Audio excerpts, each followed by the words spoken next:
কড়াকর জীবনে কড়াকর শান্তি, শান্তির মাই করছে মরিয়া, মাথা নষ্ট, কারেন্ট নাই, ঘামানে মানে গরমে ঘামাই সামাইয়া পুরপুরি মানে পুরোপুরি একাকারের মতো আর কি সামাজিক পর্যায়ে চলে একাকারই। এ কেডা? খাইছে তো। তাই না আমি আমাকে চায়নাই গেছে, বহুত দিন পর চায়না আইছে, চায়নাও কাজে ব্যস্ত ছিল, ধান ধুন মলছে, বহুত কাম করছে, বদলা মদলা দিয়েছে, সময় পায় নাই।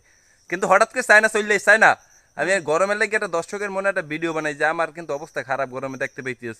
তোমার কি খবর? আমার খবর ভালো। এখন কমু হ্যাঁ। ফ্যানই কখন কয় আমার বাতাস কর দৌড়গে দৌড়গিয়া। ও ঘরা সারা চায়না কইস কি শুনছেন ভাই, যে ফ্যানে কয় মোরে বাতাস কর। ফ্যানে ওরে বাতাস দেবে কোন সময়? ফ্যানেরে বাতাস করার লোক লাগে আপনার ভাই। হ্যাঁ ভাই, বিনোদন বিনোদন মানেই নয়ন কর করে ভাই, বিনোদন ভুলি নাই। চললেইছে চায় না কড়াকড় জীবনে আবার।